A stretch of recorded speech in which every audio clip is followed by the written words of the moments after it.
Sino ba namang hindi natitigilan kapag tiningnan mo sa mata ang pusa mo? Iniisip mo ba kung anong misteryo ang nakatago sa likod ng malaya at matatalim na tingin na yan? Ngayon, maglalakbay tayo pabalik sa nakaraan, sa panahon ng mga Kastilyo, mga kabalyero, at syempre, ng mga madidilim na pamahiin. Sa panahong ito, ang paborito mong humuhuni at malambing na pusa ay pwedeng ideklarang alagad ng demonyo at ipag-utos na sunugin.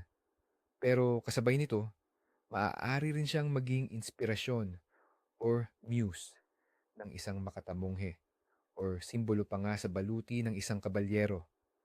Ito ang hindi kapanipaniwala at puno ng kontradiksyong kasaysayan ng mga pusa noong Middle Ages.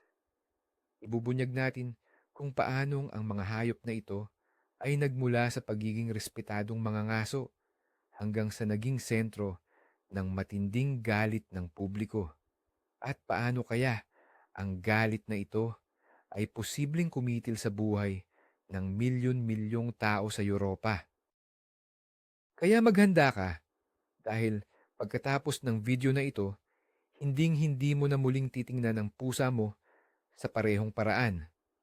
Sa tingin mo, anong kakaiba sa pusa ang nagdulot ng ganoon katinding emosyon sa tao mula sa sukdulang pagmamahal hanggang sa matinding takot? Isulat ang unang pumasok sa isip mo sa comment section ngayon na para lubos nating maintindihan ang dramang naganap noong Middle Ages, kailangan nating bumalik ng kaunti sa nakaraan. Sa ancient Egypt, ang mga pusa ay sinasamba. Ang diyosa nilang si Bastet na may ulo ng pusa ay simbolo ng tahanan, kasaganahan at kaligayahan. Ang pagpatay sa pusa ay may parusang kamatayan. Sa ancient Rome naman, naging simbolo ang pusa ng kalayaan at kasarinlan. Madalas siyang inilalarawan kasama ng diyosa ng kalayaan na si Libertas. Sila ay mga mapapakinabang na kasama lalo na sa pagprotekta sa mga imbakan ng pagkain mula sa mga daga at peste. Dinala sila ng mga Romanong sundalo sa kanilang mga paglalakbay sa buong Europa, kaya lalo silang kumalat. Kaya, pagsapit ng Middle Ages, mga ikalimang siglo AD, kilalang kilala na ng mga Europeo ang mga pusa. Nagkaroon sila ng matatag na pwesto bilang praktikal at kapaki-pakinabang na hayop. Nananatili sila sa mga nayon, lungsod, monasteryo at kastilyo at ginagawa ang kanilang pangunahing trabaho ang manghuli ng mga daga at bubwit. Walang sino man ang nakaisip na pagkalipas lang ng ilang siglo, ang kapaki-pakinabang na nilalang na ito ay magiging isang demonyo sa paningin ng tao na karapat-dapat lang sa apoy. Ano ba talaga ang naganap? Sa tanong na yan nagsisimula ang ating masalimuot at madilim na kasaysayan. Sa panahon ng gitnang pagsisimula, Early Middle Ages, ang tinaguriang madilim na panahon kasunod ng pagbagsak ng Imperyong Romano, ang pamumuhay ay sadyang mahirap at napakapraktikal. Walang panahon ang mga tao para sa komplikadong simbolismo o kahulugan na konektado sa mga hayop. Ang pusa ay pinahahalagahan higit sa lahat dahil sa taglay nitong praktikal na benepisyo. Isipin natin ang isang bayan o nayon noong gitnang panahon. Ang sanitasyon ay napakababa at ang mga dumi ay basta na lamang itinatapon sa mga kalye. Ito ang perpektong kapaligiran para dumami ang mga daga at bubwit at ang mga pesteng ito ay hindi lang simpleng maliliit na maninira. Sinisira nila ang napakahalagang imbak na butil na pinagkukunan ng buhay ng buong komunidad. Ang isang taon na walang ani ay maaaring magdulot ng matinding taggutom at ang pagdagsa ng mga daga ay sisira sa kaunting naipon. Sa mundong ito, ang pusa ay hindi lamang isang alagang hayop, kundi isang tunay na bantay ng seguridad sa pagkain. Isa siyang biological weapon laban sa pangunahing banta sa kanilang kaligtasan. Ang mga batas noong panahong iyon ay sumasalamin sa halaga nito. Halimbawa, sa Wales noong ika-10 siglo, itinatag ng mga batas ni Haring Hywel the Good ang tiyak na presyo para sa isang pusa. Ang bagong panganak na kuting ay nagkakahalaga ng isang penny. Sa sandaling dumilat ang mga mata nito, 2 penny. At pagkatapos na makahuli ito ng unang bubwit, ang presyo nito ay aabot na sa 4 na penny, nakatumbas ng halaga ng isang tupa. Ang pagpatay sa pusang nagbabantay ng kamalig ng hari ay may kaakibat na napakalaking multa. Ang salarin ay kailangang magpuhos ng sapat na butil para matabunan ng buo ang bangkay ng hayop na nakabitin sa pamamagitan ng buntot nito, hanggang sa punto na ang dulo ng buntot ay halos hindi na sumasayad sa sahig. Ipinapakita nito kung gaano pinahahalagahan ang kakayahan ng pusa sa pangangaso. Ito ay isang mahalagang bahagi ng kabuhayan noong gitnang panahon, isang maliit ngunit hindi mapapalitang piyesa sa mekanismo ng kaligtasan. Ang pagiging aktibo nito sa gabi, ang tahimik na pagkilos, at ang mga mata nitong nagliliwanag sa dilim ay hindi pa nagdudulot ng takot, kundi paggalang sa misteryoso at epektibong kalikasan nito bilang isang mangangaso. Sa panahong ito, ang pusa ay isa lamang pusa, isang kapaki-pakinabang na nilalang na namumuhay ng magkatabi kasama ng tao. May bukod-tanging pwesto ang mga pusa sa loob ng mga monasteryo. Sa panahong iyon ng Edad Media, ang mga monasteryo ay hindi lang nagsilbing sentro ng pananampalataya, kundi pati na rin mga muog ng kultura, edukasyon at kaalaman. Masiglang nagkokopya ang mga monghe ng napakahalagang manuskrito, gumagawa ng obrang sining. Ngunit mayroon silang karaniwang kaaway, katulad ng mga magsasaka, ang mga daga at ibang peste. Kayang sirain ng mga daga at bubwit sa isang gabi lang ang habambuhay na trabaho ng isang eskriba. Sisirain ang mga pahina ng pergamino na walang katumbas ang halaga.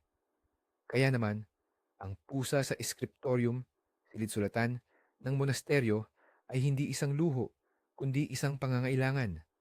Sila ang tahimik at mapagbantay na tagapangalaga ng kaalaman.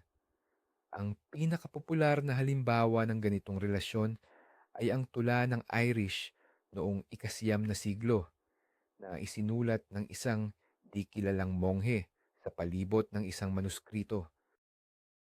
Inialay ito sa kaniyang alaga, si Pangurban, na nangangahulugang ang puting tagapagkumpol ng lana. Sa nakakaantig na akdang ito, inihambing ng monghe ang kaniyang gawain sa gawain ng kaniyang pusa. Isinulat niya, "Ako at ang pusa kong si Pangurban, mayroon kaming magkaparehong propesyon. Siya ay nangangaso ng daga at ako naman ay nangangaso ng mga salita." Inilalarawan niya kung paano nagdiriwang ang pusa kapag nakahuli ng daga. Ganoon din ang kagalakan ng monghe kapag nagtagumpay siyang lutasin ang isang komplikadong tanong sa teolohiya. Ang tulang ito ay isang kahangahangang patunay ng maiinit at matalik na relasyon ng tao at hayop sa panahong iyon.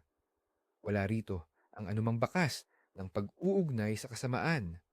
Ang pusa ay itinuturing na kaibigan, kasama at katuwang sa pangangaso. Hindi lang ito kapaki-pakinabang, nagdudulot ito ng kagalakan at nagsisilbing pinagmumula ng inspirasyon. Malamang na ang ganitong klasing relasyon ay hindi karaniwan.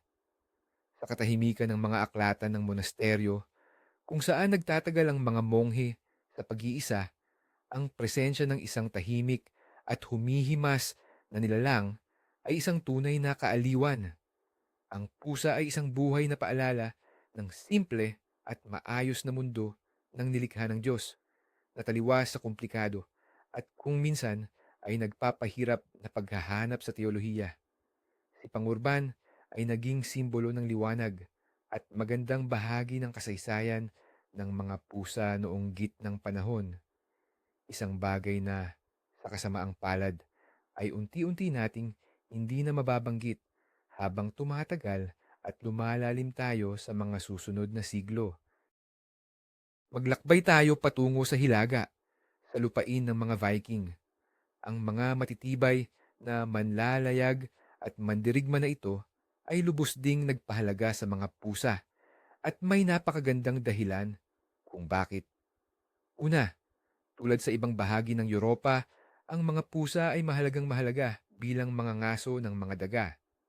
Sa mga barko ng Viking na tinatawag na drakkar na naglalakbay ng malayo sa Greenland, Iceland at maging sa North America, pinoprotektahan ng mga pusa ang kanilang supply ng pagkain at iniiwasan ang pinsala sa mga lubid at layag na madaling ngat-ngatin ng mga daga.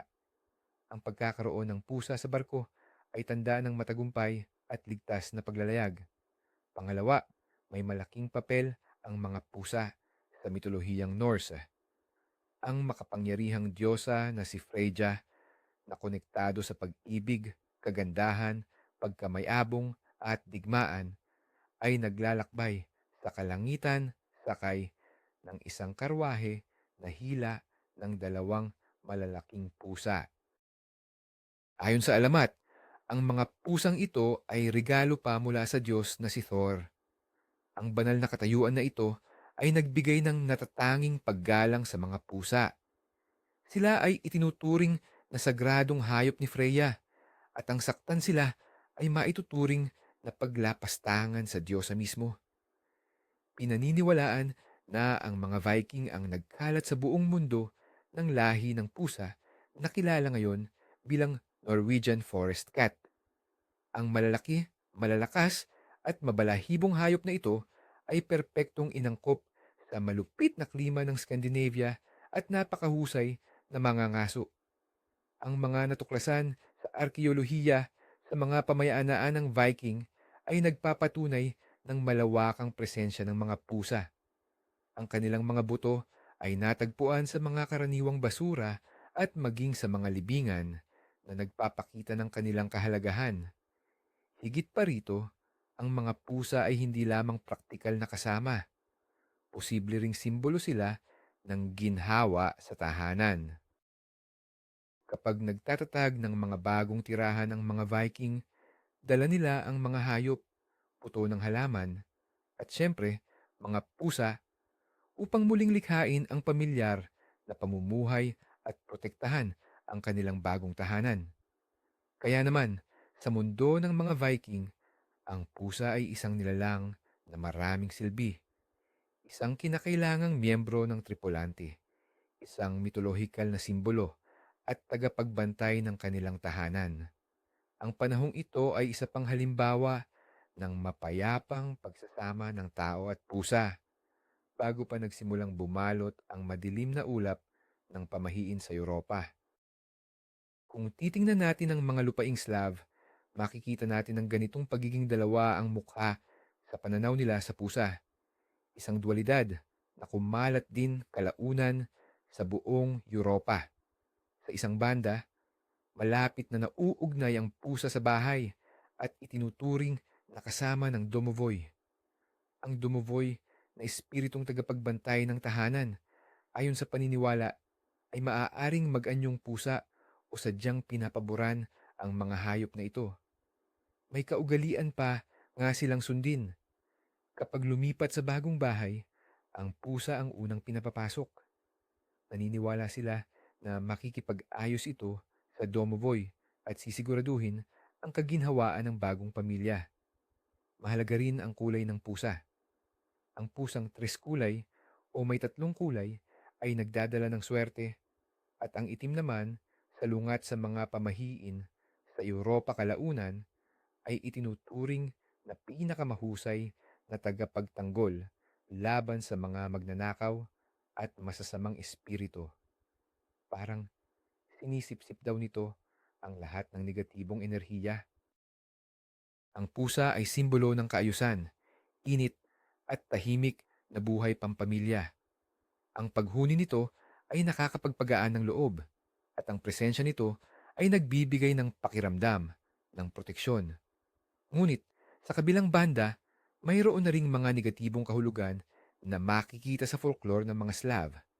Ang misteryo ng pusa, ang pamumuhay nito sa gabi, ang tahimik na paglalakad, at ang nagliliwanag nitong mga mata ay nagbunga rin ng mga madidilim na pag-uugnay.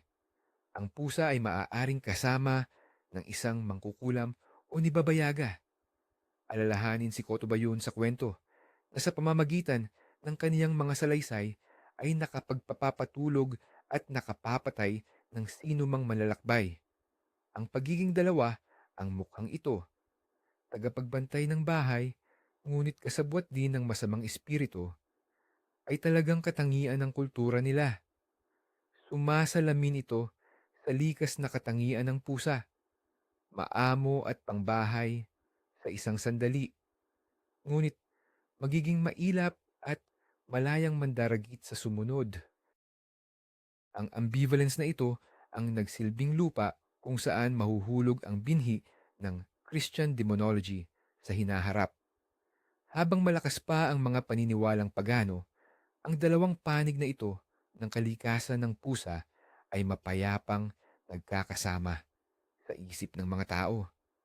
Ngunit sa pagdating at paglakas ng Kristyanismo na naglalayong hatiin ng malinaw ang mundo sa mabuti at masama, sa banal at sa demonyo, kumunti na ang espasyo para sa ganitong dualidad. Lahat ng nauugnay sa mga Diyos na pagano, espiritu at mahika ay nagsimulang aktibong alisin at gawing demonyo. At ang pusa na mayaman sa folkloral background ay naging napaka-vulnerable. Kung gayon, paano nga ba naganap ang mapaminsalang pagbabagong ito? Paanong ang isang kagalang-galang na mga ngaso at simbolo ng kapayapaan ay biglang naging kinatawan ng kasamaan? Ang sagot ay matatagpuan sa mga relihiyoso at panlipunang pagbabago na sumiklab sa Europa noong High Middle Ages, humigit kumulang mula ika-11 hanggang ika-13 siglo. Sa panahong ito, humarap ang simbahang Katolika sa isang matinding banta sa kanilang autoridad, ang paglaganap ng mga turo ng erehe. Isa sa pinakamalaganap na erehiya ay ang Catharism, na talamak lalo na sa timog ng Pransya. Ipinangaral ng mga Cathar ang dualismo, ang paniniwalang nahahati ang mundo sa dalawang prinsipyo, ang mabuti at espiritual na nilikha ng Diyos at ang masama at material na gawa ng dyablo. Tiningnan ito ng simbahan bilang direktang panganib sa kanilang mga doktrina. Upang labanan ang mga ereheng ito, itinatag ang Inquisisyon. Nagsagawa ang mga inquisitor ng matitinding pagtatanong. Madalas ay gumagamit ng torture upang pilitin ang mga suspek na umamin sa erehiya at pagsamba sa demonyo. Sa gitna ng mga prosesong ito, kumalat ang mga pinakanakakakilabot na bali-balita tungkol sa mga lihim na ritual ng mga erehe. Talagang buong puwersa ang pagpapatakbo ng propaganda. Kinakailangan nilang lumikha ng isang nakatatakot at kasuklam-suklam na imahe ng kalaban upang bigyang katwiran ang malupit na pag-uusig. At dito napapasok sa eksena ang pusa. Bakit siya? Una, ang kanyang kalikasan na mapag-isa at independyente. Kung ang aso ay simbolo ng katapatan at pagsunod, ang pusa naman ay gumagala ng mag-isa. Hindi ito sumusunod sa tao ng walang pasubali. Para sa taong medieval na sanay sa mahigpit na hierarkiya, ang independensyang ito ay maituturing na pagmamataas at pagsuway, mga katangiang iniuugnay sa demonyo. Pangalawa, ang pamumuhay nito sa gabi at ang kahusayan nitong maging tahimik. Sa pananaw ng Middle Ages, ang gabi ay oras ng masasamang espiritu.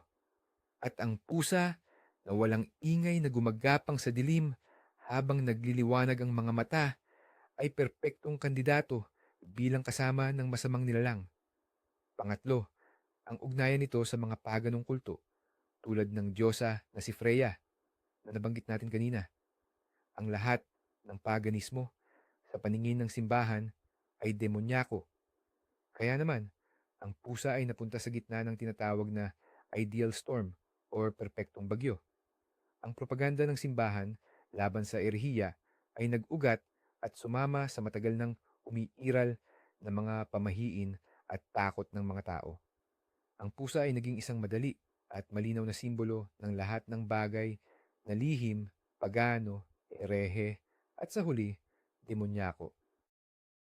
Isa sa pinakamalungkot na bahagi ng kasaysayan ng pagdemonyo sa mga pusa ay ang hindi sinasadyang koneksyon nila sa mga kathar. Tulad ng nabanggit na namin, ang mga kathar ay isang malakas na kilusang panrelihiyon sa timog ng France. Naglunsad ang simbahan ng totoong digmaan laban sa kanila na tinatawag na Albigensian Crusade. Pero, bukod sa puwersa militar, kailangan din nila ng matinding kampanyang ideolohikal. Kailangang patunayan na ang mga Katar ay hindi lang mga Kristiyanong may ibang paniniwala, kundi mga totoong satanista. At dito naganap ang isang kahangahangang pagbabago sa wika at propaganda. Sa ilang bahagi ng Germany, ang salitang Ketzer na ang ibig sabihin ay erehe ay halos pareho ang tunog sa salitang Kater na ang ibig sabihin ay lalaking pusa. Ang aksidenteng pagkakapareho ng tunog na ito ay naging biyaya para sa mga propagandista. Mabilis nilang ikinalat ang bali-balita na ang mga ereheng Katar ay sumasamba sa mga pusa na pinapasukan daw mismo ng demonyo. Nagkuwento sila ng mga nakakatakot na istorya tungkol sa mga lihim na pagtitipon sa gabi kung saan hinahalikan daw ng mga Katar ang puwet ng pusa bilang tanda ng kanilang katapatan kay Satanas. Ang mga istoryang ito na paulit-ulit na ikinuwento at pinalaki pa ay mabilis na kumalat sa buong Europa na nagdulot ng matinding takot at pandidiri sa mga ordinaryong tao. Nag-isa ang imahe ng erehe at ng pusa. Mahalagang maintindihan na ang mga Cathar mismo ay malamang na walang anumang espesyal na koneksyon sa mga pusa. Sila ay mga asetiko na nagtuturo ng pagmamahal sa lahat ng may buhay, kaya malabong pinahirapan nila o sa kabilang banda, sinamba ang mga hayop na ito. Ang buong istoryang ito ay pawang black propaganda lamang na nilikha upang siraan ang kanilang kalaban. Ngunit ang kasinungalingang ito ay nagdulot ng matinding pinsala, lalo na sa mga pusa. Kung sumasamba ang mga erehe sa pusa, ibig sabihin, ang mga pusa mismo ay mga nilalang ng erhiya at ng demonyo. Ang lohikang ito ay simple at madaling maunawaan para sa mga hindi nakapag-aral na tao noong Middle Ages. Dahil dito, ang pusa, dahil lang sa aksidenteng pagkakapareho ng tunog ng mga salita at sinadyang paninira, ay naging kaugnay ng pinakamasamang kasamaan na kayang isipin ng simbahan. Ito ay isa sa una at pinakamalakas na dagok sa reputasyon ng lahi ng pusa, na ang epekto ay naramdaman sa loob ng maraming siglo. Kung dati, usap-usapan at propaganda pa lang ang pagdemonisasyon sa mga pusa, noong taong 1223, nagkaroon ito ng opisyal at masasabi nating dokumentadong kumpirmasyon mula sa pinakamataas na antas. Naglabas si Papa Gregorio Ikasyam, Pope Gregory Nawamir, ng isang bula papal na pinamagatang Vox in Rama na nangangahulugang Boses sa Rama o Hiyaw sa Rama. Ang dokumentong ito ay ipinadala sa emperador ng Alemanya at sa klerigo at ito ay tumutukoy sa paglaban sa erehiya na, sa tingin ng Papa, ay laganap na sa Alemanya.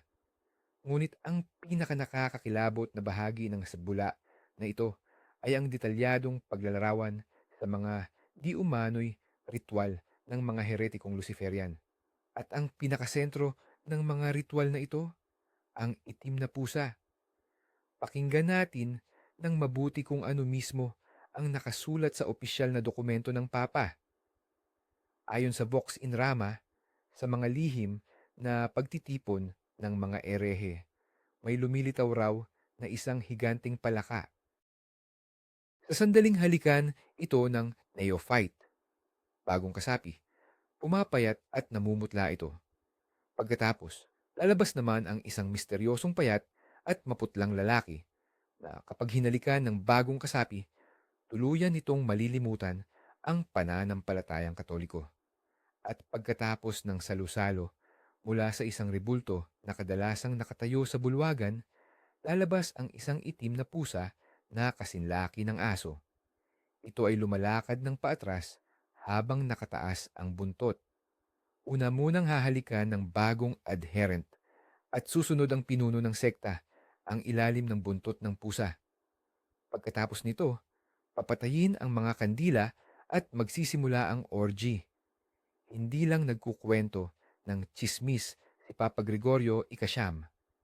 Ginawa niya itong formal na dokumento na nagbigay dito ng bigat at autoridad mula sa banal na luklukan. Ang bula na ito ay naging, sa esensya, isang hatol na kamatayan para sa hindi mabilang na dami ng mga pusa, lalo na ang mga itim. Nagbigay ito ng opisyal na lisensya sa mga inquisidor at maging sa ordinaryong tao na makita ang bawat pusa bilang posibleng manifestasyon ng demonyo. Hindi na ito simpleng sabi-sabi lang ng tao. Ito na ang posisyon mismo ng simbahan. Ang Vox in Rama ay naging katalista ng malawakang pagkaparanoid. Ang paghahanap sa mga erehe ay nauwi sa panghuhuli ng mga pusa. Ang dokumentong ito ay isang matibay na halimbawa kung paanong ang mga salita na sinuportahan ng kapangyarihan ay maaaring magdulot ng pinakamapangwasak at hindi makatwirang kahihinatnan. Tingnan natin ng mas malalim kung anong eksaktong imahe ng pusang demonyo ang nilikha ng bula ng Papa na Vox in Rama at ng sumunod na propaganda. Hindi lang ito basta masamang espiritu, kundi isang pisikal, tunay na pagkakatawang tao ni Satanas sa lupa. Sa mga ritual na inilarawan, ang pusa ay nagsilbing bagay ng pagsamba, kapalit ni Kristo.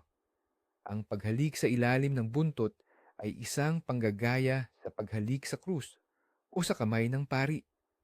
Ang itim na kulay ng pusa na dati itinuturing na proteksyon sa ilang kultura ay ngayon ay tiyak na kinikilala bilang kulay ng kadiliman, kasalanan at ng dyablo. Ang laki nito, na kasing laki ng aso, ay diin sa kakaiba at nakatatakot nitong kalikasan.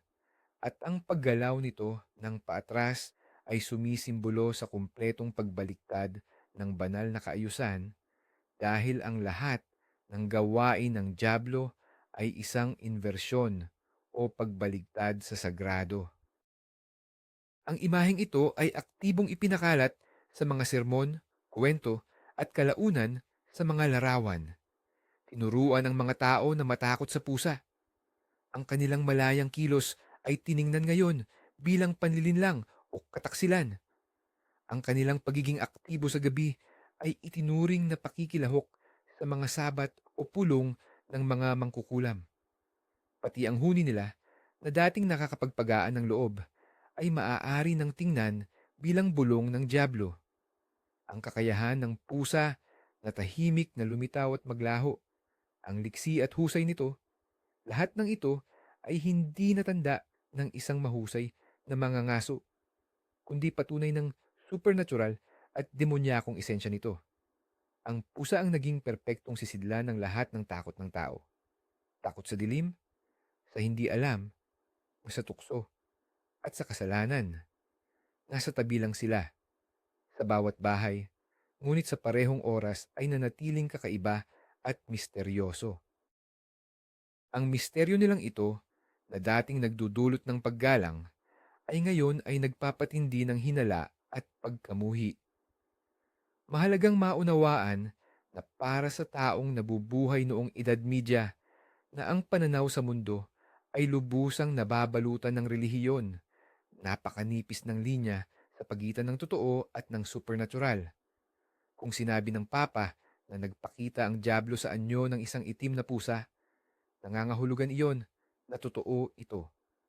At ang sino mang itim na pusa na makasalubong sa kalye ay maaaring hindi lang basta hayop, kundi ang mismong prinsipe ng kadiliman na naghahanap ng bagong kaluluwa upang akitin. Mula noon, matibay nang nakatanim sa isip ng nakararami ang paniniwalang ang pusa ay konektado sa demonyo. Ito ang naging pangunahing ideolohikal na gatong sa nag-aalab na paglilitis sa mga mangkukulam sa buong Europa. Ang paghahanap at paglilitis sa mga mangkukulam na umabot sa rurok nito noong ika-15 hanggang ika-17 siglo ay nag-ugat sa mga takot na ito noong gitnang panahon. Halos walang kaso ng pangkukulam ang hindi nagbanggit ng pamilyar, isang espiritu o tumutulong na nilalang na nasa anyo ng isang hayop.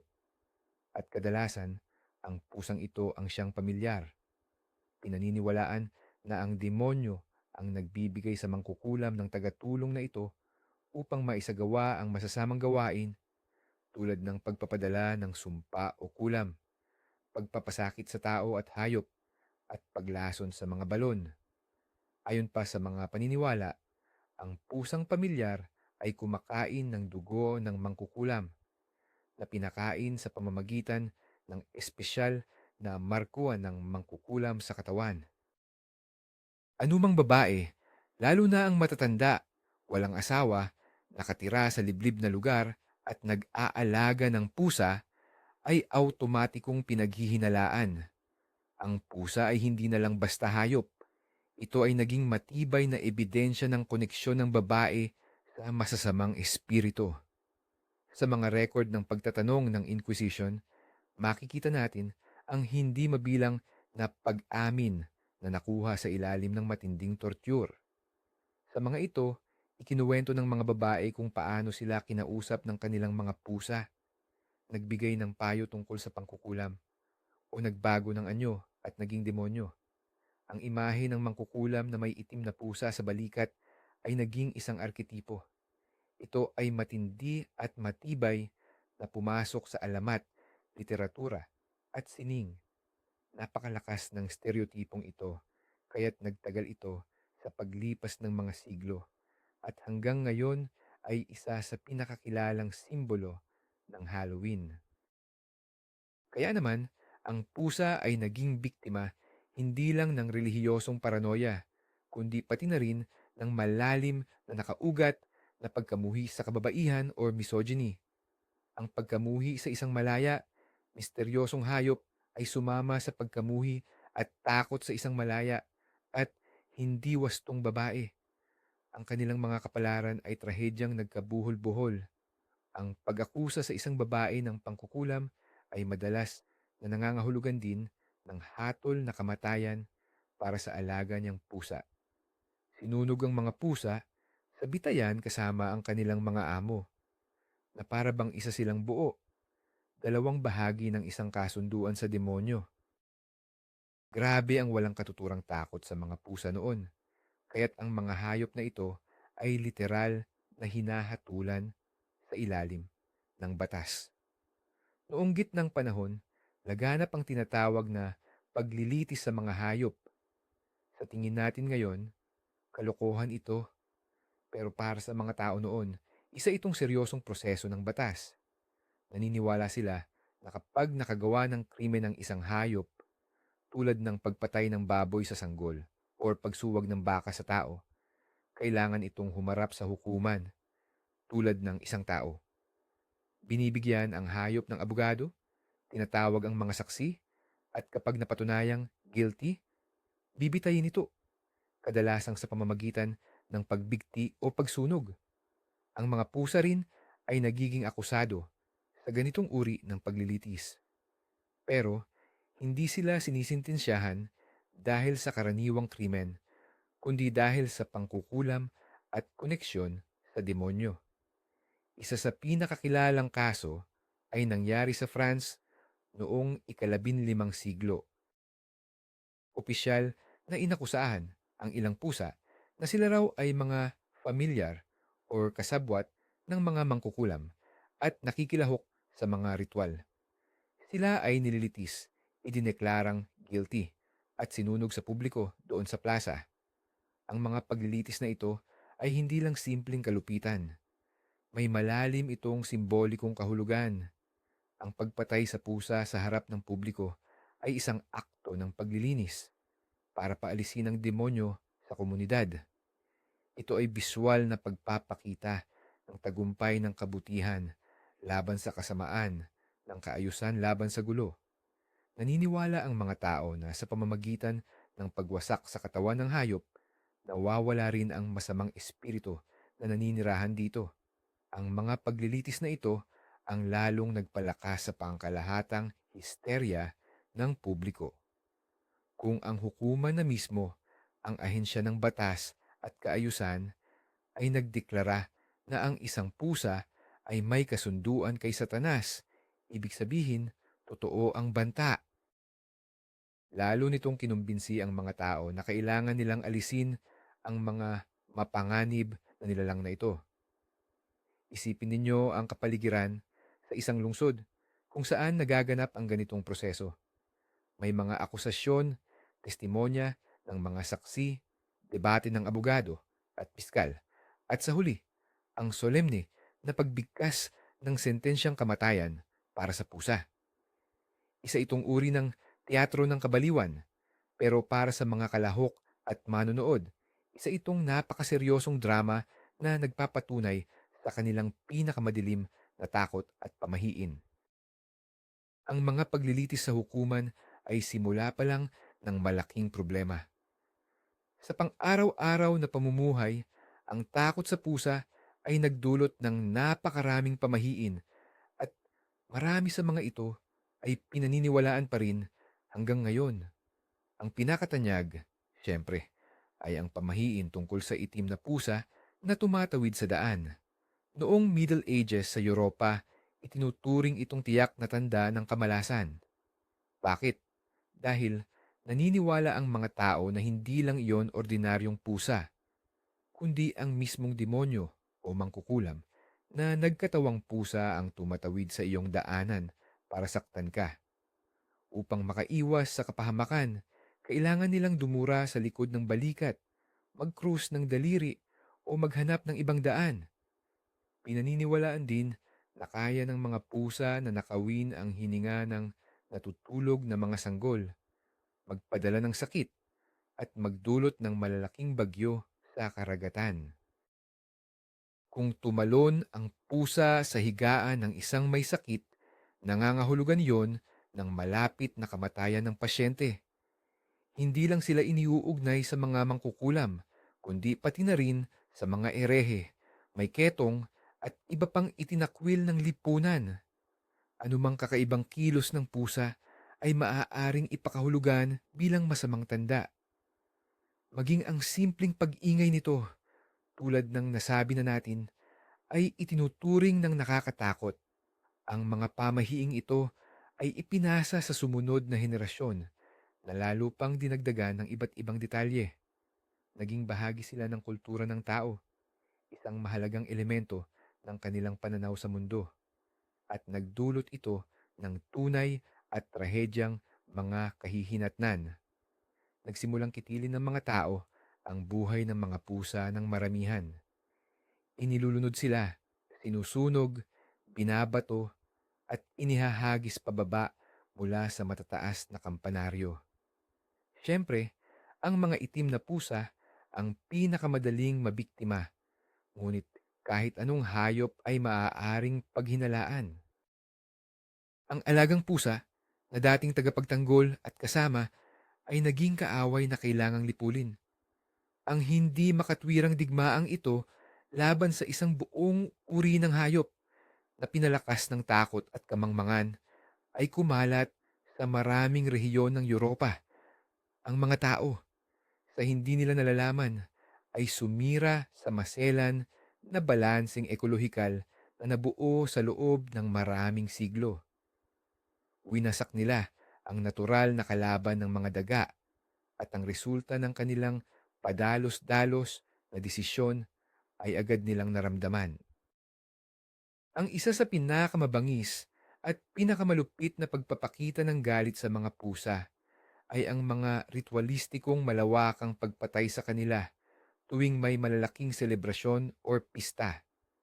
Lalo namang sumikat sa masamang paraan ang lungsod ng Ypres sa Flanders, na ngayon ay bahagi ng Belgium. Dito umiiral ang tradisyon na tinatawag na Kattenstoet o Parada ng Pusa. Tuwing piyesta ng lungsod, nagtatapon sila ng mga buhay na pusa mula sa kampanaryo ng tore.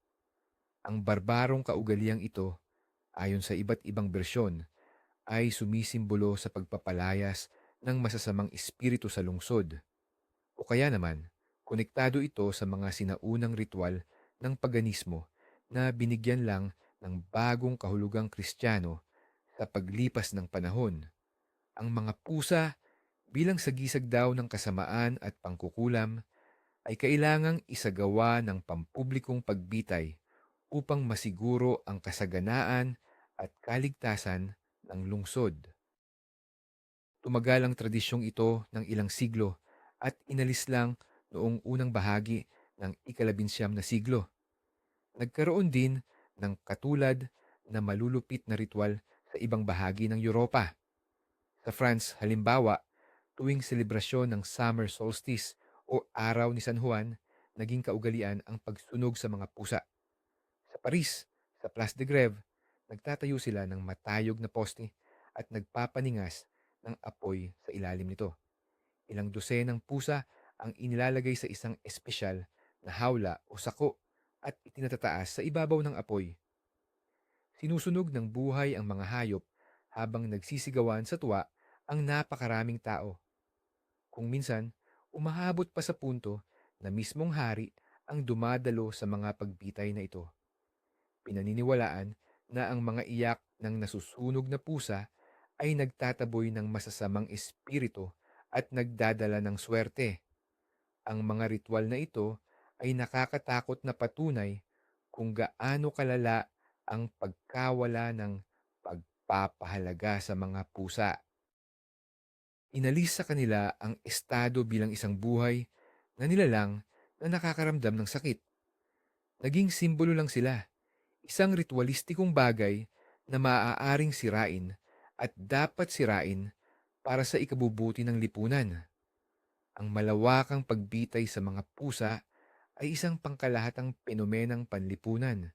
Nagpatibay ito sa komunidad, nagbigay daan para maibuhos ang naipong galit at takot at nagsilbing pampublikong patunay ng mga umiiral na paniniwala at pagpapahalaga. Ngunit, para sa populasyon ng pusa sa Europa, ito ay isang malaking kalamidad.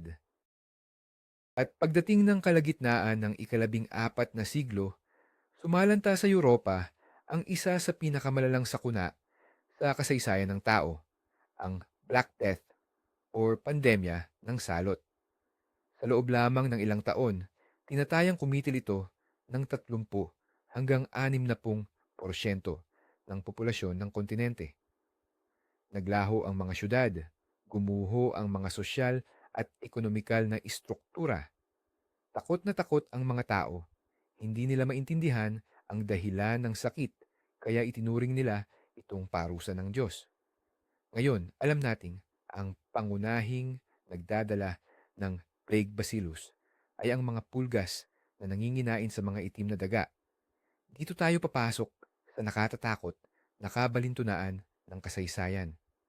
Sa loob ng 2 siglong lumipas, ang mga Europeo na binalot ng matinding relihiyosong paranoia ay sadyang pinuksa ang mga pusa, ang pangunahing natural na kaaway ng mga daga. Siyempre, hindi natin masasabing ang pagpuksa sa mga pusa ang tanging dahilan ng pandemya. Ang salot ay isang komplikadong phenomenon na may maraming sanhi, ngunit hindi matatawaran ang malinaw na epekto. Ang biglaang pagbaba ng populasyon ng pusa ay nagresulta sa hindi makontrol na pagdami ng mga daga. Ang mga syudad at nayon ay literal na pinamumugaran ng mga daga, mga kamalig, bahay, barko, lahat ng dako ay puno ng daga at bawat isa sa kanila ay may dalang maraming nahawaang pulgas. Ang mga tao mismo sa kanilang sariling kamay ang lumikha ng perpektong kondisyon para kumalat ang nakamamatay na sakit. Pinuksan nila ang kanilang maliit at balahibong kaalyado laban sa mga daga, kaya naiwan silang nag-iisa sa harap ng salot. Isa itong trahedyang halimbawa kung paanong ang pamahiin at kamangmangan ay maaaring humantong sa totoo na darama at mapaminsalang kahihinatnan. Ang mga taong nagsunog sa mga pusa para itaboy ang dyablo ay nagbukas pala ng pintuan para sa tunay at biolohikal na salot. Hindi nagbabago ang kasaysayan, pero mahirap na hindi magtanong, ilang milyong buhay kaya ang nailigtas kung iba sana ang pagtingin sa mga pusa sa Europa?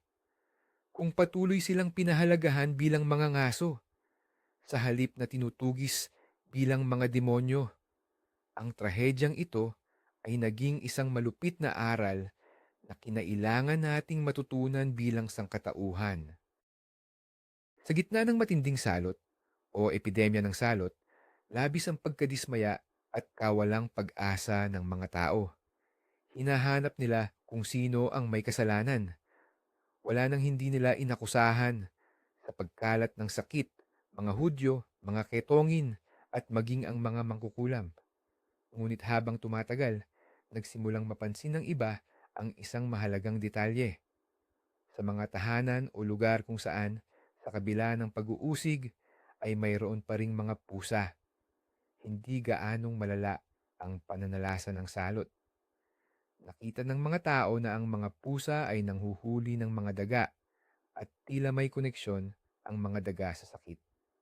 Unti-unti, nagsimulang mabuo sa kanilang isip ang isang lohikal na koneksyon, kahit na mabagal. Siyempre, hindi ito bigla ang pagkaunawa. Masyadong malakas pa rin ang mga lumang pamahiin. Marami pa rin ang nagsisisi sa mga pusa, naniniwalang sila mismo ang nagdadala ng salot. Ngunit dahan-dahan, unti-unti, nagsimulang magbago ang ihip ng opinyon ng publiko. Dahil sa kinakaharap nilang nakakatakot na katotohanan ng kamatayan, mas pinahalagahan na ng mga tao ang praktikal na benepisyo kaysa sa takot na dulot ng hiwaga. Kinailangan ng mga dekada, kung hindi man siglo, bago tuluyang naibalik ang reputasyon ng mga pusa. Matapos dumaan ang pinakaunang at pinakamalalang alo ng salot, sinimulan ng mga nakaligtas na itayo muli ang kanilang mundo. At sa bagong mundong ito, muling pinahalagahan ang pusa bilang isang kailangang-kailangang mga ngaso ng mga peste. Sinimulan pa ng mga autoridad sa ilang lungsod na hikayatin ang pagpaparami ng mga pusa para makontrol ang populasyon ng daga. Walang duda, hindi naman naglaho agad ang mga lumang diskriminasyon. Ang mga paratang ng pangkukulam at koneksyon sa mga mangkukulam ay patuloy na magiging anino ng mga pusa sa loob pa ng mahabang panahon. Ngunit ang pinakamadilim na yugto sa kanilang kasaysayan, ang panahon ng malawakang pagpuksa, ay natapos na. Ang Black Death o ang itim na kamatayan, habang pumatay ng milyon-milyong tao, ay kakaibang paraan din ng pagsalba sa mga pusa mula sa tuluyang pagkalipol. Pilit nitong pinaalala sa mga tao ang simple ngunit mahalagang papel na ginampanan ng pusa sa kanilang buhay. Simula pa noong sinaunang panahon, ito ay isang mabagal at mahirap na proseso ng pagbabalik at rehabilitasyon. Kailangan pang muling kunin ng mga pusa ang tiwala at pagmamahal ng tao. At ang daang ito ay matagal at puno ng pagsubok. Kahit palabis ang pagtingin sa pusa bilang demonyo noong Middle Ages, nakapagtataka na may isang bahagi ng pamumuhay sa panahong iyon kung saan nakakuha ito ng mataas na posisyon. Ito ay sa larangan ng heraldry. Ang heraldry o ang sistema ng mga coat of arms at emblem ay lumitaw noong Middle Ages. Ginagamit ito para matukoy ang pagkakakilanlan ng mga knight sa larangan ng digmaan at sa mga paligsahan. Ang bawat simbolo sa kalasag ay may katumbas na kahulugan at sa gitna ng mga leon, agila, griffin at dragon, minsan ay makikita rin natin ang pusa. Nakakapagtaka, paanong nakasama ang isang nilalang na itinuturing na kasangkapan ng demonyo sa marangal na sagisag ng isang knight. Ang katotohanan ay, sa heraldry, ang pusa ay sumisimbolo ng ibang mga katangian. Pangunahin dito ang kasarinlan, kalayaan at pagkaalerto. Ang motto na madalas nakasama ng coat of arms na may pusa ay nagsasabing, huwag mong hawakan ang pusa kung walang guwantes. Touch not the cat, but a glove.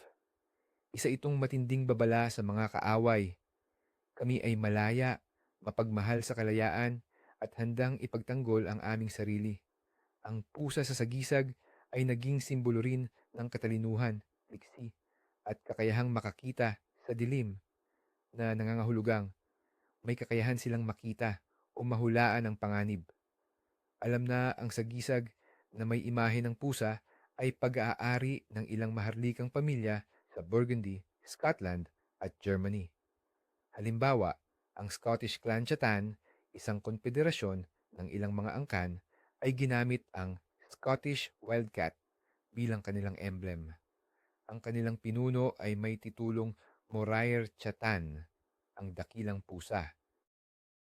Ipinapakita nito na sa sirkulo ng mga aristokrata at knight, ang pagtingin sa mga pusa ay lubos na naiiba kumpara sa mga ordinaryong tao na nababalot ng pamahiin. Para sa isang mandirigma o piyudal na Panginoon, ang mga katangian ng pusa, kasarinlan, kahandaang makipaglaban at pagkaalerto ay tinitingnan bilang mga kalakasan, hindi kahinaan. Ang pusa sa heraldry ay hindi alaga ng isang mangkukulam, kundi isang marangal at mapanganib na hayop, simbolo ng kalayaan at tapang ng isang mandirigma. Muli, binibigyang diin ng katotohanan ito kung gaano kalaki ang pagkakasalungatan sa pagtingin sa mga pusa noong Middle Ages. Sa iisang lipunan at sa iisang panahon, maaari mong makita ang pusa na sinusunog sa plaza bilang anak ng impyerno, habang buong pagmamalaking inilalagay naman ito sa kalasag ng isang knight bilang sagisag ng kadakilaan. Pero paano naman ang mga nasa tuktok ng lipunan? Nag-alaga rin ba ng pusa bilang pet ang mga hari, reyna at makapangyarihang pinuno? Sa kasamaang palad, hindi ganoon karami ang direktang ebidensya tungkol dito. Taliwas sa mga aso, lalo na ang mga panghunting na madalas makita sa tabi ng kanilang mararangal na amo sa mga larawan, ang mga pusa ay bihira nating makita sa mga opisyal na kasaysayan at formal na retrato. Gayunpaman, may ilang impormasyon tayong natagpuan. Sinasabing ang tanyag na Kardinal Richelieu na nabuhay noong huling bahagi na ng Middle Ages ay may koleksyon ng pusa na binibigyan niya ng kakaibang pangalan at lubos na inaalagaan. Pero may pahiwatig din na may mga pusa na sa mga palasyo kahit noong mas maagang panahon. Halimbawa, si Isabella ng France, asawa ni Haring Edward II ng England noong ika-14 na siglo, ay kilalang nag-aalaga ng mga hayop at malaki ang posibilidad na kabilang dito ang mga pusa. Si Haring Louis the Great, dakila ng Hungary, ay sinasabi ring mahilig sa pusa. Gayunpaman, sa karamihan ng pagkakataon, ang mga pusa sa kastilyo at palasyo ay may parehong silbi, gaya ng sa mga bahay ng karaniwang tao, ang manghuli ng mga daga. Ang kastilyo, dahil sa malalaking kusina, imbakan at bodega nito, ay isang paraiso para sa mga peste.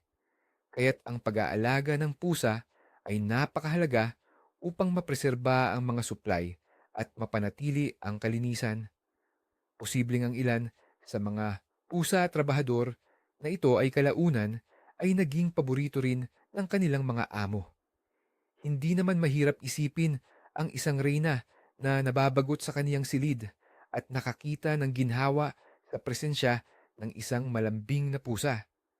Ngunit ang ganitong ugnayan ay nananatiling personal, bahagi ng pribadong buhay at bihira lang na idokumento. Sa opisyal na kultura, ang pusa ay hindi itinuturing na marangal na hayop. Hindi karapat-dapat nakasama ng isang monarka, di gaya ng falcon o ng hunting dog.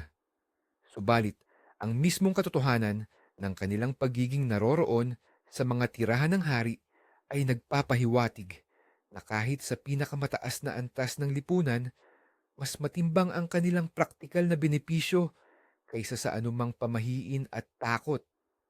Ang pusa ng hari, marahil ay hindi man ito tinuring na dapat sambahin, ngunit tiyak na isa itong mahalaga at kailangang residente ng palasyo.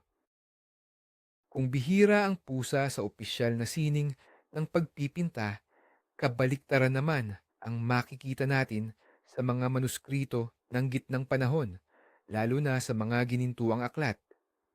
Madalas natin silang makita rito at ang kanilang mga larawan ay lubos na sari-sari at maraming kahulugan.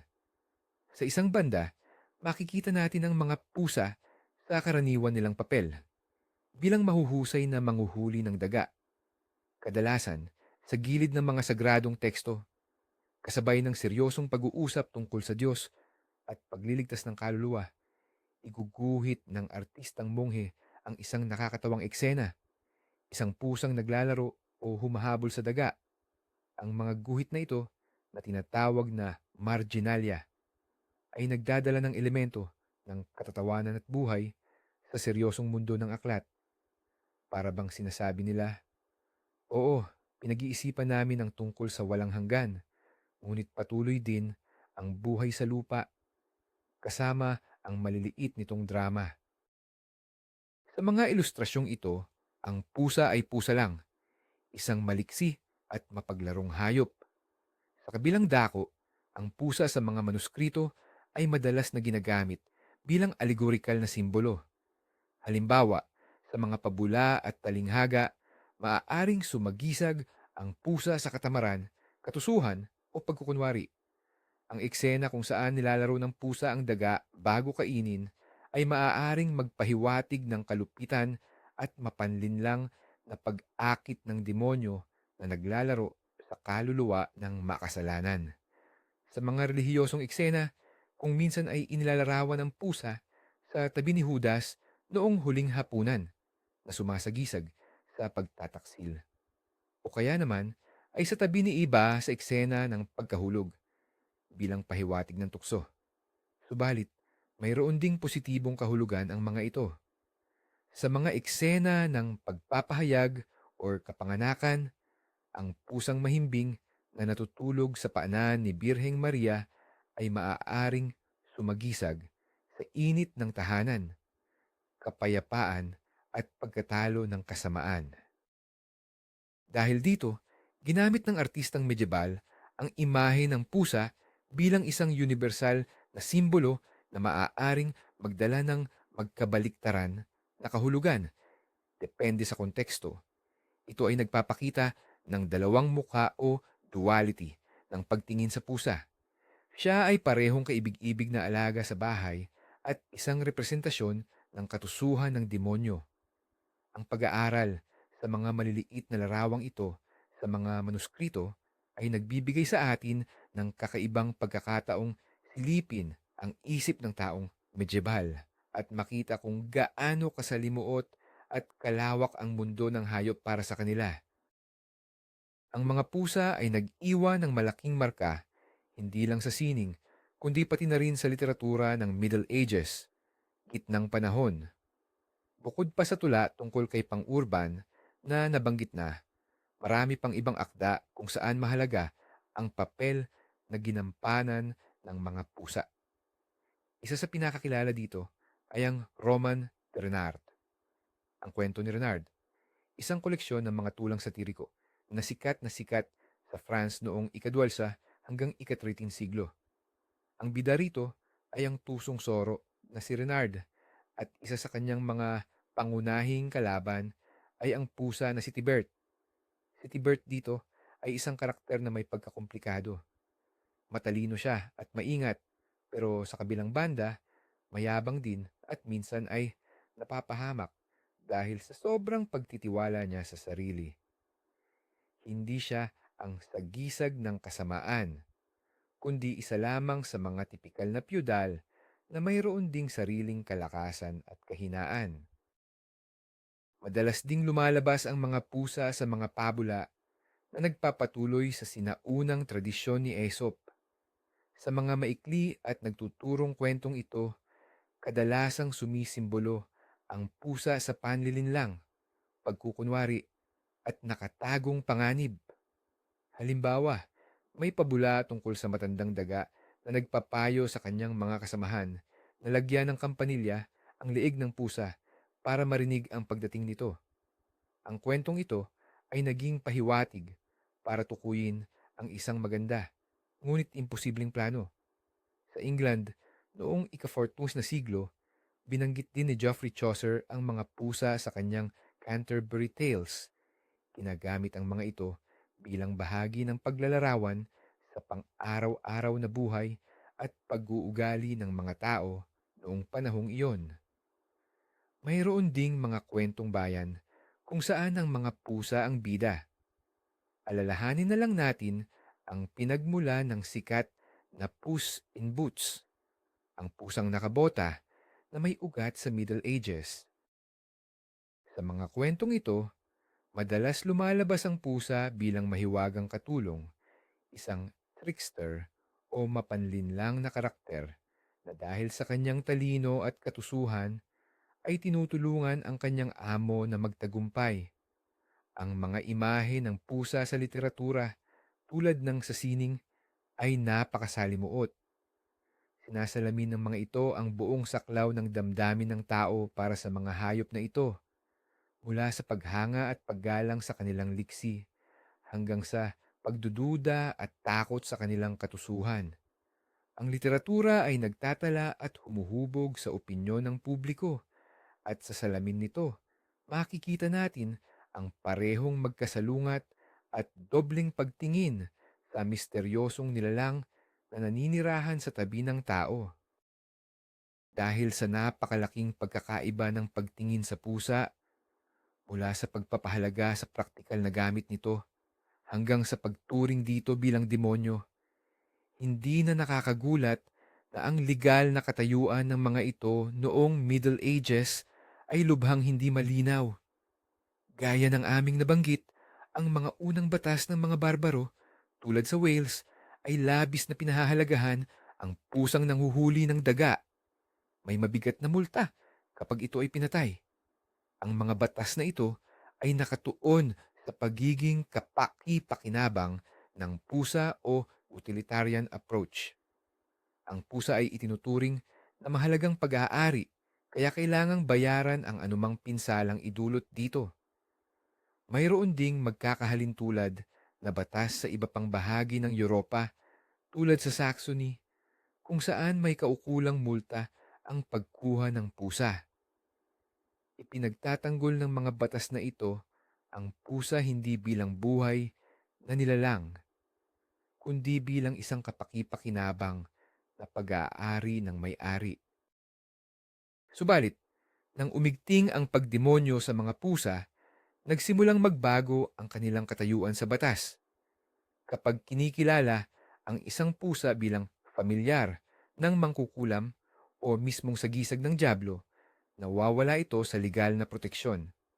Hindi na ito itinuturing na object of law, kundi object na ng relihiyosong pag-uusig. Maaari at dapat itong patayin ng walang parusa. Ang mas malala pa, ang pagpatay sa ganitong uri ng pusa ay itinuturing na gawaing nakalulugod sa Diyos. Nagbubunga ito ng isang nakalilitong sitwasyon. Sa isang dako, pinoprotektahan ng batas ang pusa ng magsasaka na nanguhuli ng daga sa kamalig. Sa kabilang dako naman, ang batas ng simbahan ay nag-uutos na patayin ang pusa ng isang matandang babae na hinihinalaang mangkukulam.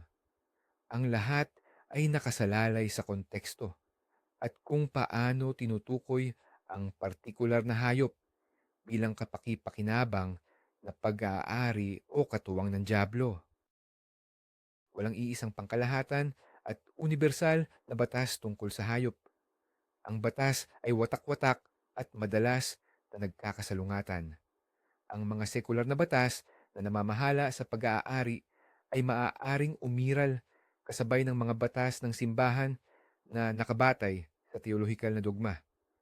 Ang legal na kalabuan na ito ay nagpapakita ng pangkalahatang kalituhan sa isip ng mga tao noong panahong iyon na naglagay sa mga pusa sa isang lubhang mahina at mapanganib na posisyon. Ang kanilang kapalaran ay hindi nakasalalay sa matatag na batas, kundi sa mga pamahiin, alingawngaw at relihiyosong kasigasigan ng mga nakapaligid sa kanila. Ang pusa sa barko ay may natatangi at laging mahalagang papel sa buong gitnang panahon. Ang paglalayag noon ay matagal, mapanganib at kritikal para sa kalakalan at paggalugad.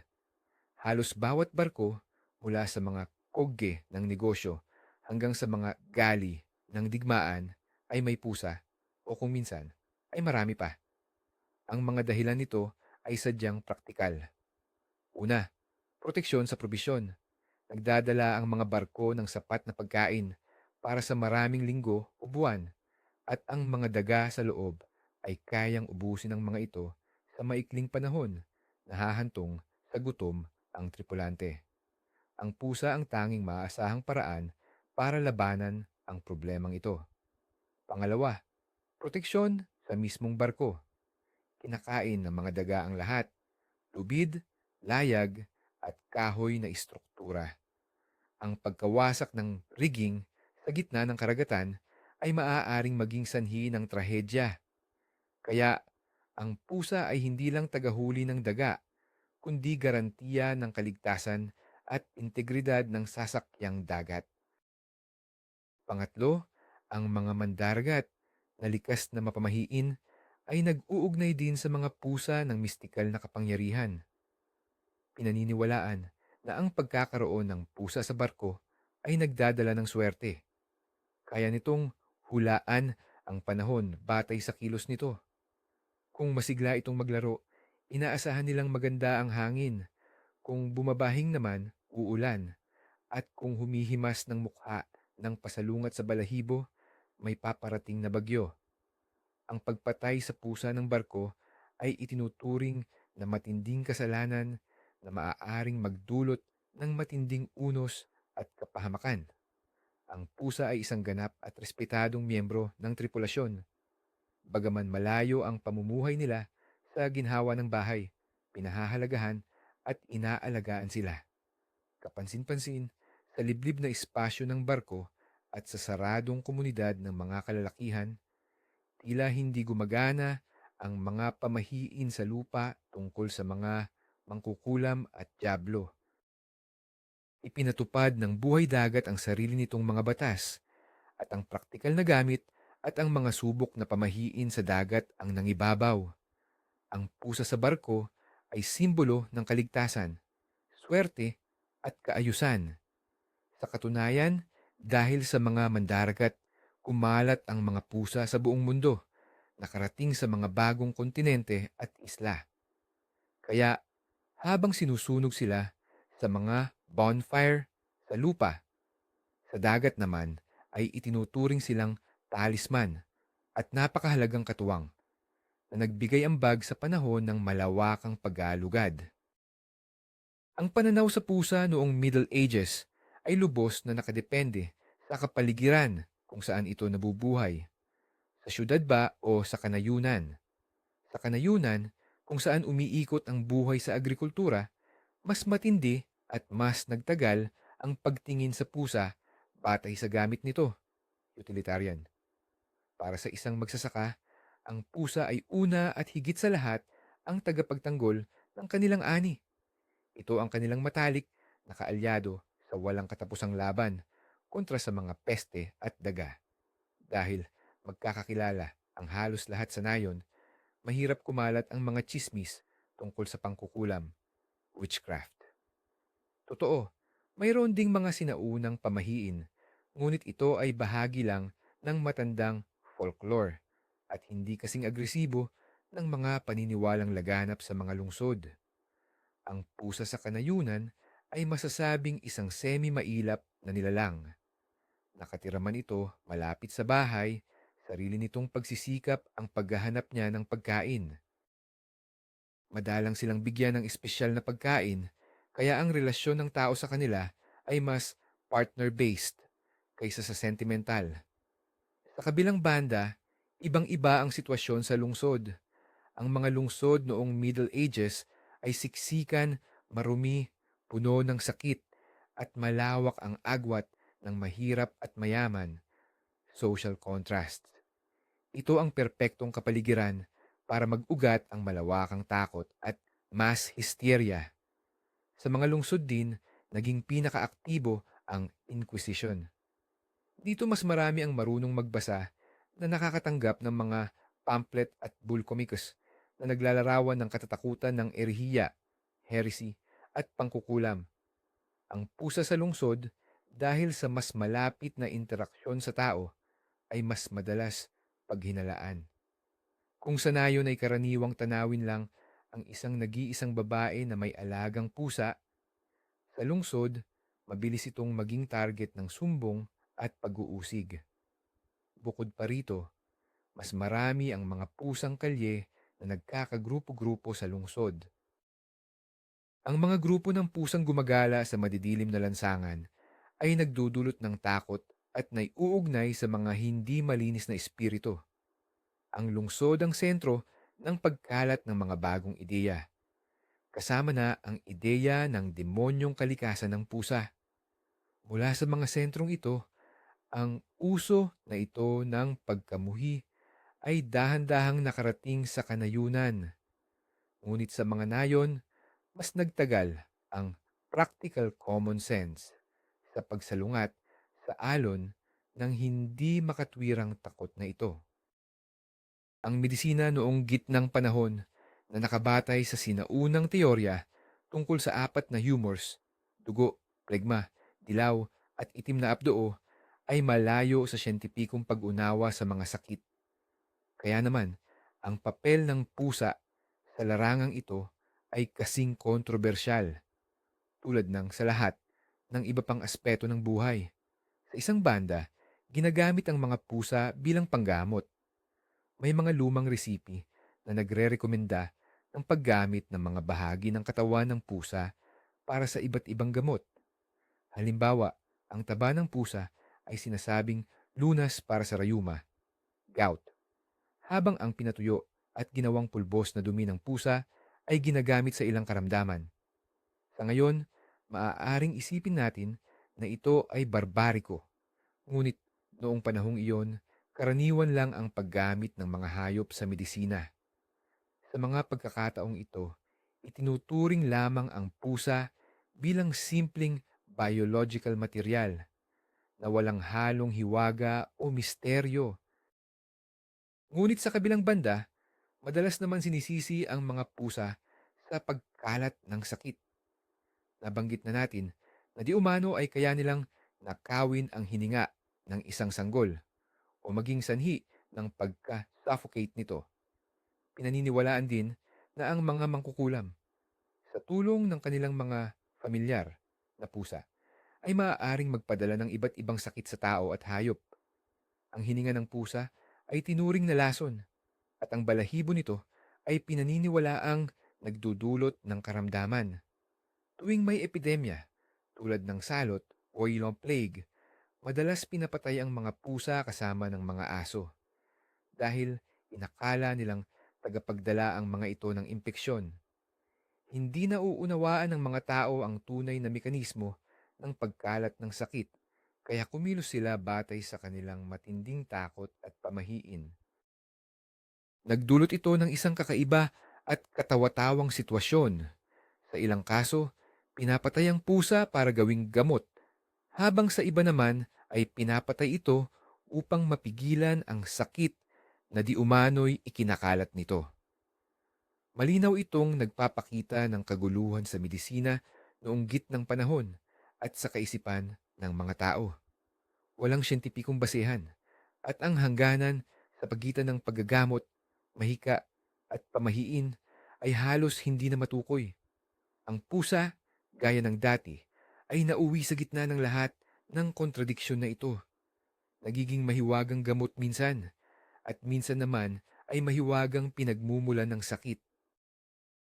Nakakatuwang isipin na ang isa sa pinakapositibong simbolo ng pusa ay nagmula pa sa sinaunang panahon, ngunit halos hindi ito pinahalagahan noong Middle Ages. Ito ay ang pusa bilang simbolo ng kalayaan. Sa sinaunang Roma, madalas itong inilalarawan kasama ng diyosa ng kalayaan na si Libertas. Ito ay dahil sa likas na pagiging independente ng pusa, ang pagtanggi nitong magpasakop o magsilbi kabaligtaran ng aso. Ang pusa ay naglalakad ng sarili, malaya sa pagpili. Napakahalaga ng simbolong ito para sa mga Romano na pinahahalagahan ang kanilang kalayaang sibil. Kahit bumagsak ang Imperyong Romano, hindi lubusang nawala ang simbolong ito. Nananatili ito sa ilang tradisyon ng heraldry, tulad ng napag-usapan na natin. Ang escudo de armas na may pusa at moto tungkol sa kalayaan ay direktang nagmana mula sa sinaunang tradisyon na ito. Gayunpaman, sa pangkalahatan, para sa lipunan ng Middle Ages na nakatayo sa mahigpit na hirarkiya at sistema ng pagiging basalyo, ang ideya ng independensya at personal na kalayaan ay hindi sentral. Sa katunayan, ang pagsuway, kapalaluan, at pagiging mapag-isa ay itinuturing na kasalanan. Ang pangunahing birtud ay ang kababaang loob, pagsunod, at katapatan sa kanilang Panginoon. Kaya naman, ang independensya ng pusa sa kontekstong ito ay tiningnan ng negatibo, isang tanda ng demonyong kapalaluan at hindi simbolo ng marangal na kalayaan. Ang sinaunang simbolong ito ay banyaga sa pananaw ng Middle Ages. Naghintay ito ng tamang panahon. Matagal pa bago ito nagbalik. Nang sumapit ang Renaissance at lalo na sa panahon ng kaliwanagan, kung saan naging sentro muli ang mga ideya ng humanismo, karapatang pantao at kalayaan, bumalik sa kulturang Europeo ang imahe ng pusa bilang sagisag ng independensya. Ngunit noong Middle Ages, ang aspetong iyan ng kalikasan ng pusa ay naging isa pang dahilan ng pagdududa. Masyadong malaya ang pusa para sa mundong walang kalayaan. Dahil dito, tiningnan itong kakaiba at mapanganib sa mata ng mga taong nasanay mabuhay sa ilalim ng mahigpit na balangkas ng sistemang pyudal. Kapag pinag-uusapan natin ang pag-uusig sa mga pusa noong Middle Ages, napakadaling magkamali at isipin na lahat ng taga-Europa ay galit sa mga hayop na ito at sinisira talaga sila. Pero hindi iyan ang totoo. Bihira lang na itim or puti lang ang kasaysayan. Kaya mahalagang buwagin natin ang ideya ng lubusan at pangkalahatang pagkamuhi. Una sa lahat, gaya ng paulit-ulit na nating sinasabi, hindi nawala ang praktikal na silbi ng mga pusa. Ang mga magsasaka, mandaragat, mga monghe na nagkokopya ng libro, at mga may-ari ng bodega. Lahat sila ay patuloy na pinahahalagahan ang mga pusa dahil sa galing nilang manghuli. Para sa kanila, ang pusa ay hindi simbolo ng demonyo, kundi isang pangangailangan para mabuhay. Pangalawa, hindi pare-pareho ang heograpiya ng pag-uusig. Mas lumaganap ang isterya sa mga lupain ng Alemanya, France at Switzerland, sa mga lugar kung saan malakas ang inkwisisyon at masigla ang paglaban sa mga erehe. Ngunit, halimbawa, sa England, mas kalmado ang pagtingin sa mga pusa. Walang malawakang pagsunog doon at ang mga pamahiin ay hindi ganoon kalala.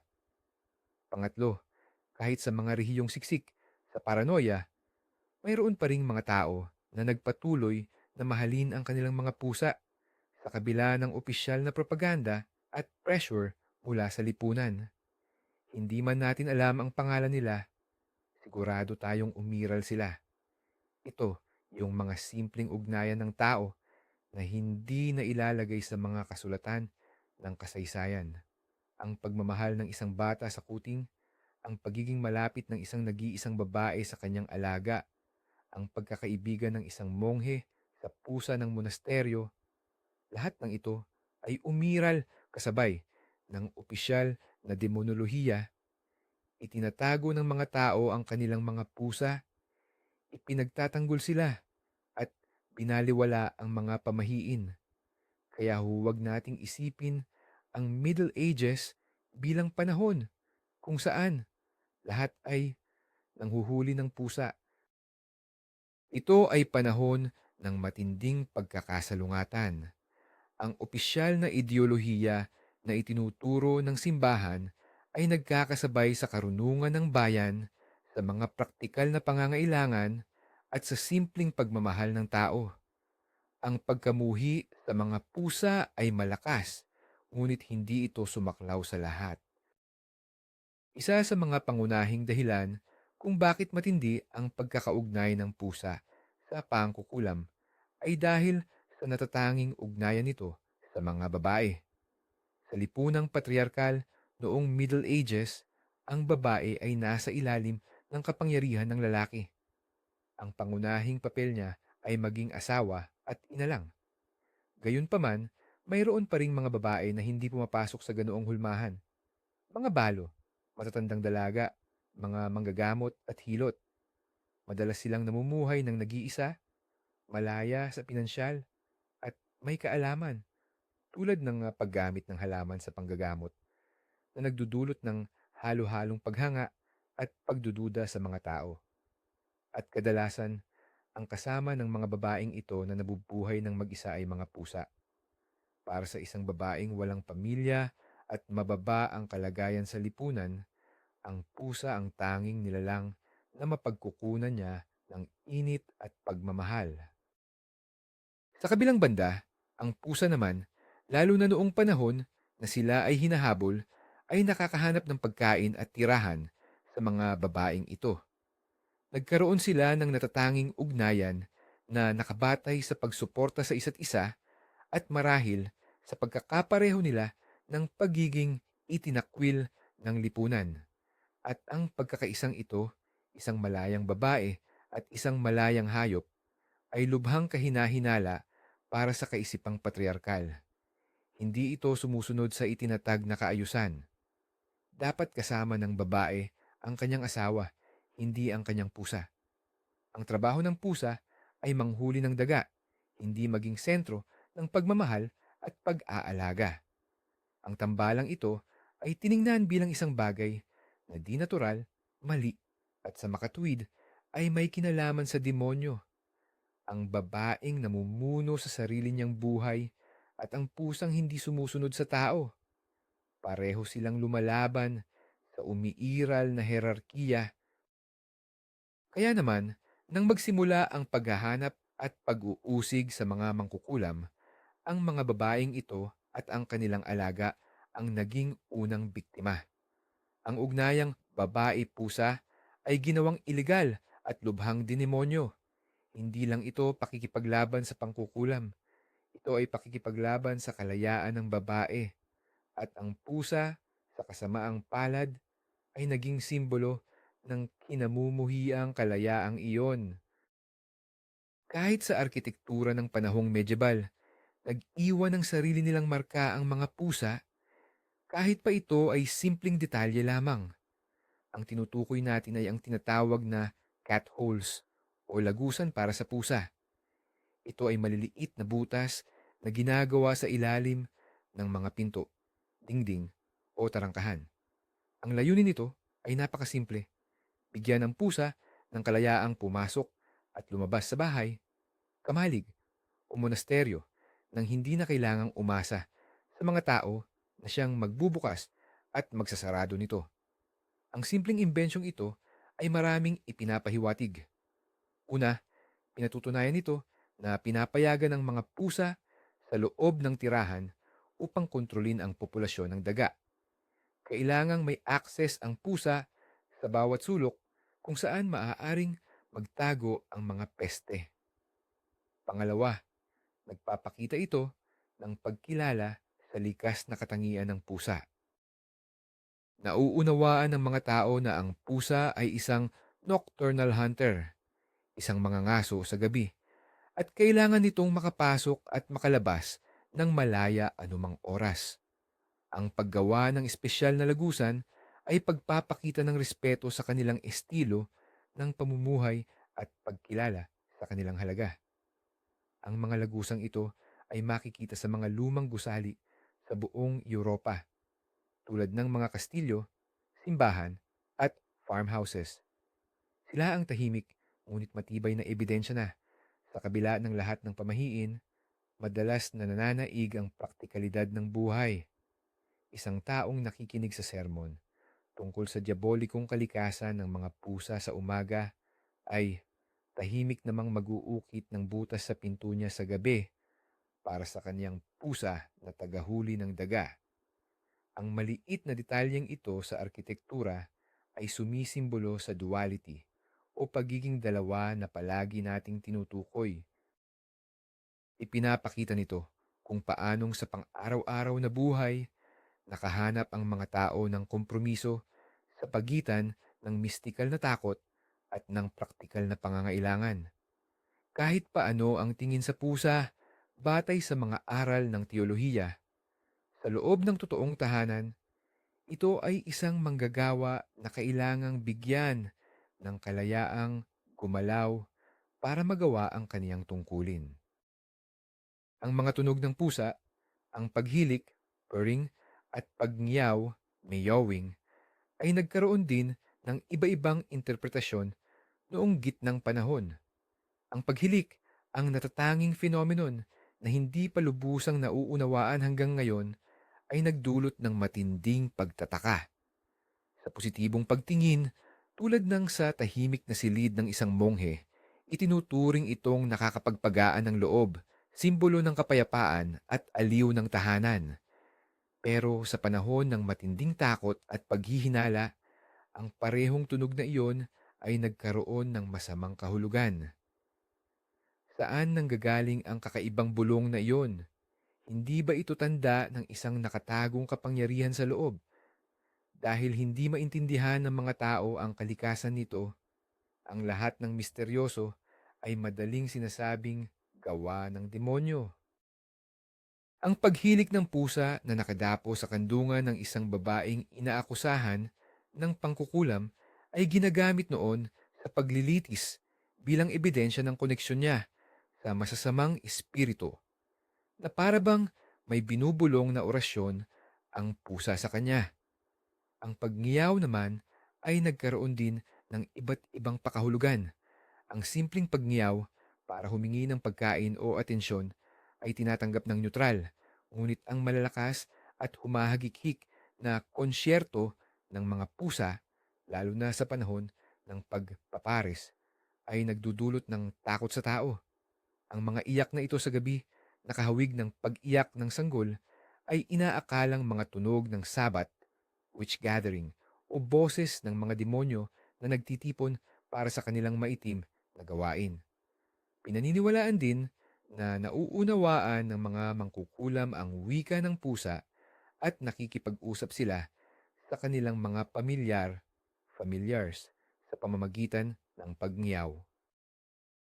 Anumang tunog na ginagawa ng pusa ay maaaring bigyan ng positibo o negatibong interpretasyon, depende sa konteksto at sa kung anong takot ang nararamdaman ng nakikinig. Sa mundong punong-puno ng takot at pamahiin, ang mga tunog ng pusa ay naging perpektong batayan para sa mga interpretasyong nagpapalala pa sa matinding pag-iingat at paghihinala ng tao sa mga hayop na ito. Ang pamana ng medieval na panahon pagdating sa mga pusa ay matindi pa rin ang kapit. Marami sa mga takot at pamahiing isinilang sa madilim na panahong iyon ay dala pa rin natin hanggang ngayon, kahit na humina at naging bakas na lang. Ang lumang paniniwala sa itim na pusang tumatawid sa kalsada, ito ang direktang ugat ng takot noong gitnang panahon sa tinatawag na pamilyar ng isang mangkukulam. Kahit hindi na naniniwala ang karamihan sa demonyo, ang likas na pagnanais na umiwas sa malas ay nagtutulak pa rin sa ilan na piliting lumiko o umiwas. Ang larawan ng mangkukulam na nakasakay sa walis kasama ang itim na pusa sa balikat ay isang klise na matibay na nakatanim sa ating kultura dahil sa mga paglilitis noong medieval. Nakikita natin ito sa mga kwentong pambata, pelikula at sa mga Halloween card. Ang mismong ideya na ang pusa ay isang tuso, mapanlinlang, at may sariling isip na hayop ay malaking anino ng panahong iyon kung kailan ang kalayaan nito ay binigyang kahulugan bilang pagmamataas ng demonyo. Sa kabaligtaran, ang aso naman ay nananatiling simbolo ng walang dudang katapatan at pagkakaibigan. Sa kabilang banda, ang positibong imahe naman ng pusang tagapagbigay ng swerte at proteksyon ay may ugat din sa medieval na panahon. Ang hapon na manikiniko na kumakaway o ang paniniwala sa Inglaterra na ang itim na pusa sa bahay ay tanda ng kapalaran ay mga halimbawa ng alternatibo at mas positibong pananaw na umiral din sa iba't ibang kultura. Ang kasaysayan ng mga pusa noong gitnang panahon ay hindi lang basta koleksyon ng nakatatawa o nakatatakot na kwento. Ito ay isang matinding paalala kung gaano kadali na gawing kaaway ang isang inosenteng nilalang dahil sa takot, kamangmangan at propaganda. Ito ay isang aral kung paano ang mga paniniwalang hindi makatwiran ay maaaring maging sanhi ng malalang kapahamakan. Sa pag-aaral ng kasaysayang ito, mas naiintindihan natin hindi lang ang nakaraan, kundi pati na rin ang kasalukuyan at nakikita natin kung gaano kalalim ang bakas ng malayo at puno ng kontradiksyon na gitnang panahon sa ating kultura at maging sa ating subconscious. Kung gayon, ano nga ba ang naging takbo ng kasaysayan ng pusa noong Middle Ages? Isa itong tunay na drama, puno ng matitinding pagbabago mula sa pagiging kailangan at mabisang mga ngaso sa mga bodega at naging inspirasyon pa ng mga monghe. Bigla itong naging anyo ng demonyo na sinusunog sa mga sementeryo. Mula sa simbolo ng kalayaan sa mga crest ng kabalyero, naging ebidensya naman sila sa mga paglilitis sa mga mangkukulam. Ang pinakamatinding kaganapan ng trahedyang ito ay, walang duda, ang Black Death. Sa pagpatay nila sa pusa, ang kanilang pinakamahalagang kakampi laban sa mga daga, tila ang medieval Europe ay lumagda sa sarili nilang hatol ng kamatayan. Ito ay isang malupit at madugong aral. Napilitan ng mga tao na baguhin ang kanilang pananaw at dahan-dahan, napakabagal, na ibalik ang nararapat na lugar ng pusa sa tabi ng tao. Ang kasaysayan ng pusa noong Middle Ages ay isang salamin na nagpapakita ng lahat ng takot, pag-asa, maling paniniwala at pagkakasalungatan ng panahong iyon. Ipinapakita nito sa atin kung gaano manipis ang linya sa pagitan ng paghanga at pagkapuot at kung gaano kadali magbago ang isa patungo sa isa pa dahil sa impluensya ng ideolohiya at mass hysteria. Salamat sa inyo at sinamahan nyo kami sa paglalakbay na ito. Kung nagustuhan ninyo ang episode na ito, huwag kalimutang mag-subscribe sa channel at i-like ang video. Malaking tulong ito para makagawa pa kami ng mas maraming bagong nilalaman. Ngayon, may tanong ako sa inyo. Sa lahat ng natutunan natin ngayon, ano sa tingin ninyo ang pinaka nakakagulat o pinakakahangahangang impormasyon? Ano ang pinakatumimo sa inyo sa kasaysayang ito? Isulat ang inyong opinyon sa comments section at pag-usapan natin iyan.